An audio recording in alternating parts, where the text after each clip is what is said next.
Welcome class 6. Today we will start with the new chapter number line. As we have already learned about number line in the previous classes, here we have the picture of a number line where we have the numbers marked on the number line.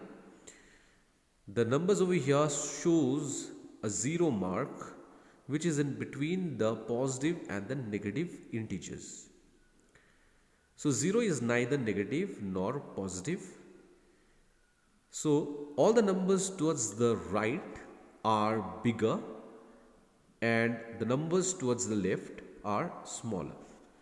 If I look and take the example of 2 and 3, 3 lies towards the right, so it's bigger, and 2 is on the left, so it is smaller. Similarly, 2 is greater or bigger than 1 as 2 lies to the right and 1 is smaller than 2. Similarly, all the numbers can be compared on the number line. Whichever number lies to the left is smaller and whichever number lies to the right is bigger. So basically we have some laws which says every positive number is greater than every negative number. So all the positive numbers lying towards the right are always greater than the numbers lying on the left or the negative numbers. Every positive number is greater than 0. Every positive number lying on the right is greater than 0. And similarly, every negative number which is lying on the left is smaller than 0. So we can say compared to 0 and minus 1, 0 is greater than minus 1. Or 0 is even greater than minus 3.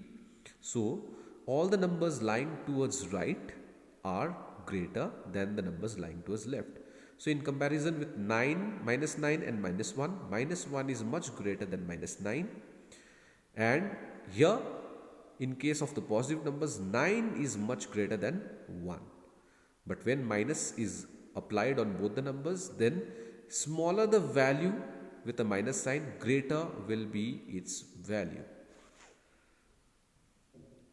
In other words, we can say the greater the number, the smaller is its opposite. So if you take 9, which is greater than 1, then just the reverse will happen. If you go to the opposite side, minus 9 will be smaller than minus 1. So the greater the number, if the number is greater, then the smaller is its opposite. Means its opposite, that is the negative integer, will be the smaller. Okay. And similarly, the smaller the number, if I take 1, which is very small, then the greater is its opposite. Then its opposite will be minus 1 will be greater. Okay.